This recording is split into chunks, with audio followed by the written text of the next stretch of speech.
दुनिया महाविनाश के मुहाने पर खड़ी है और पश्चिम एशिया का बारूद किसी भी वक्त फटने वाला है। अमेरिकी राष्ट्रपति डोनाल्ड ट्रंप ने 20 मिनट के अपने भाषण में सीधा डेथ वारंट जारी कर दिया है। 2 हफ्ते के भीतर ईरान पर महा हमले का काउंटडाउन शुरू हो चुका है। ट्रंप ने साफ कर दिया है कि अमेरिकी सेना ईरान के सीने पर मूंग दलने के लिए तैयार है। इस भीषण तनाव के बीच दिल्ली में भी खलबली मची है। विदेश मंत्री एस जयशंकर सीधे प्रधानमंत्री नरेंद्र मोदी के पास पहुंचे हैं। खबर गर्म है कि सीसीएस की बैठक में युद्ध के इम्पैक्ट से निपटने का फुल प्रूफ प्लान तैयार हो चुका है। भारत की 1 करोड़ जनता वहां फंसी है और तेल की सप्लाई चेन पर खतरा मंडरा रहा है। लेकिन जयशंकर ने दुनिया को 2 टूक सुना दिया है कि चाहे दुनिया इधर उधर हो जाए, भारत रूस से तेल खरीदना बंद नहीं करेगा। सुनिए जयशंकर की वो दहाड़ जिसने दुनिया के रणनीतिकों को सोचने पर मजबूर कर दिया है।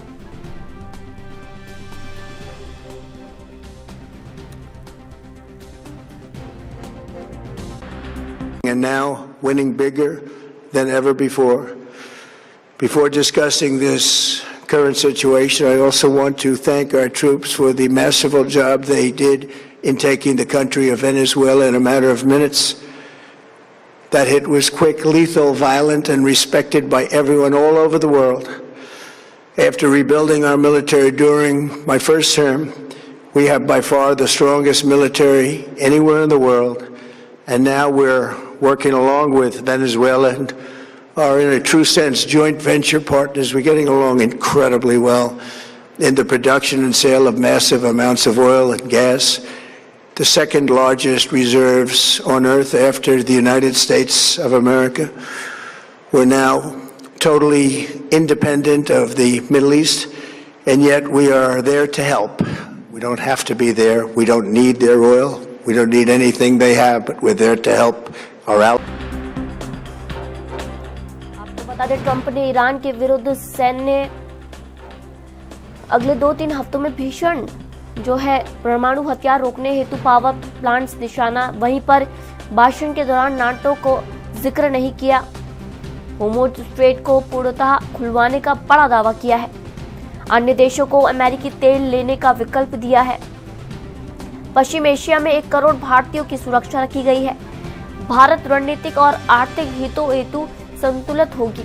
प्रधानमंत्री मोदी की ईरानी अधिकारियों से सीधी बातचीत। होर्मुज़ स्ट्रेट से भारतीय जहाजों का सुरक्षित निकलना। अमेरिका सबसे बड़ा व्यापारिक और इजरायल तकनीकी है। रूस से तेल आयात जारी रखने की मांग की है। वहीं पर ट्रंप ने ईरान के विरुद्ध सैन्य खाका भी तैयार किया है। अगले 2-3 हफ्तों में भीषण हमले की चेतावनी जारी कर दी है। परमाणु हथियार रोकने हेतु पावर प्लांट्स पर निशाना साधा है। होर्मुज़ स्ट्रेट को पूर्णतः दिल्ली से हमारे संवाददाता राजीव जी जुड़ चुके हैं। राजीव जी, जिस तरीके से देखें, एक तरफ ट्रंप जो है हार मानने को रेडी नहीं है। ईरान को सीधा उसने चुनौती दे दी है कि भाई अब तुम्हारा जो है गेम ओवर हो चुका है और 2-3 हफ्ते में तुम ईरान खत्म होने वाले। लेकिन इसी को लेकर भारत में भी बुरा असर पड़ रहा है। हम सभी ने देखा होगा एलपीजी सिलेंडर को लेकर। अब इसी बीच फिर से एक बैठक होती है। क्या रणनीति बनती है और उस बैठक वो क्या थी, वो जानना चाहेंगे। यहाँ पर एक चीज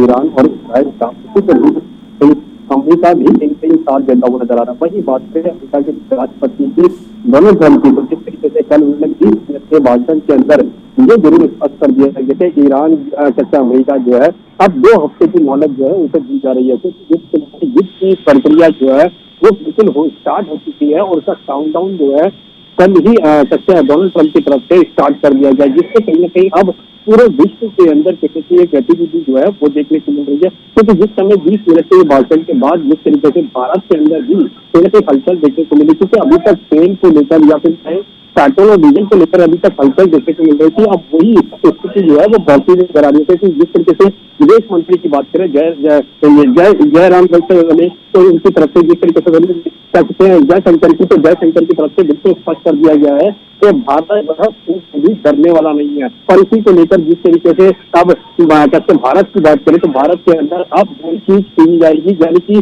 जो तेल की खरीदारी अभी तक की जा रही थी वो खरीदारी जो है वो आगे भी जारी रहेगी। भारत इसे डरने वाला नहीं है, ये साफ संकेत जो है जयशंकर की तरफ से बिल्कुल स्पष्ट कर दिया गया। तो इससे साफ जाहिर है कहीं ना कहीं वो अभी तक अमेरिका लेवल है और नेटो की तरफ से दबाव जो भारत पर बन रहा था वो दबाव जो है वो कम होता हुआ नजर आएगा। मगर भारत किस तरीके से इस रणनीति को कहीं ना कहीं सामने आजमाता हुआ नजर आएगा, किस तरीके से उनको राहत दी जाए। पेट्रोल डीजल को लेकर जो अभी तक दिक्कतें देखने को मिल रही थी, रसोई गैस को लेकर दिक्कतें देखने को मिल रही थी, वो किस तरीके से दूर की जाएगी ये भी स्पष्ट होता हुआ नजर आएगा। मगर यहाँ पर बात करें जिस तरीके से अमेरिका की, तो अमेरिका के डोनाल्ड ट्रंप की तरफ से 2 हफ्ते का जो समय दिया गया है उससे कहीं ना कहीं जरूर पूरे विश्व के अंदर हलचल जो है तो देखने को मिल रही है। उससे कहीं ना कहीं सीधे कहीं ना कहीं हर देश को इसका असर जो है वो भुगतना पड़ेगा। मतलब यहाँ पर बात करें रसोई गैस की, पेट्रोल की या डीजल की या फिर क्या और चीजों की, उससे जरूर कहीं ना कहीं फर्क पड़ता नजर आएगा। वो फर्क कितना पड़ेगा, आम जनता को कितनी राहत मिल पाएगी ये जरूर समझना होगा। मगर यहाँ पर बात करें भारत सरकार की तरफ से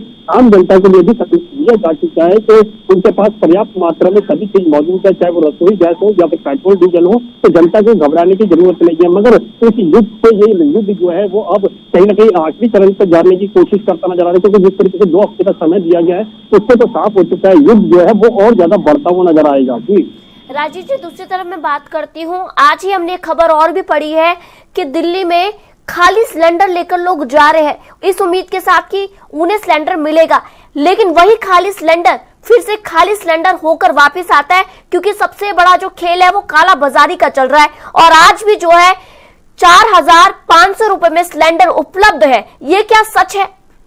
देखिए यहाँ पर बात करें काला बाजारी, यानी कि रसोई जैसे काला बाजारी की बात करें, इसको लेकर सरकार की तरफ से भी और राज्य सरकारों की तरफ से भी कहा जा रहा था तो उनके पास पर्याप्त मात्रा में रसोई गैस सिलेंडर जो है वो उपलब्ध है, जनता को पैनिक होने की जरूरत नहीं है। मगर यहाँ पर बात करें जिस तरीके की प्रक्रिया देखने को मिल रही है ग्राउंड लेवल पर, यानी कि सीधे कहें तो रसोई गैस जो है अभी भी लोगों को नहीं मिल पा रही है। रसोई गैस के लिए लोग जो है घंटों की लाइनों में लगे हुए हैं और यहाँ तक कि ये भी कोशिश की जा रही है कि जनता को रसोई गैस जो है वो उपलब्ध हो सके। मगर सरकार की तरफ से तो कहा गया है कि उनके पास पर्याप्त मात्रा में रसोई गैस उपलब्ध है, पेट्रोल डीजल भी उपलब्ध है, जनता को पैनिक होने की जरूरत नहीं है। मगर ग्राउंड लेवल की बात करें तो ग्राउंड लेवल पर कहीं ना कहीं रसोई गैस जो है वास्तव में ही आम जनता की पहुंच से बाहर होता हुआ नजर आ रहा है। इसीलिए कालाबाजारी जो है वो भी देखने को मिल रही है। 4,000 से लेकर 5,000 तक के करीब रसोई गैस जो है वो मिल रहा है। तो उससे साफ जाहिर है जो मिडिल क्लास है या फिर गरीब क्लास है, जो डेली कमाता है, डेली खाता है, जो कहीं ना कहीं 1 किलो गैस से ही अपना 2-3 महीने का गुजारा करता है, उसको सोचिए क्योंकि कितनी दिक्कतें हो रही होंगी। और यहाँ तक कि मिडिल क्लास की बात करें तो मिडिल क्लास के पास अभी तक रसोई गैस जो है काफी दिक्कतों के बाद ही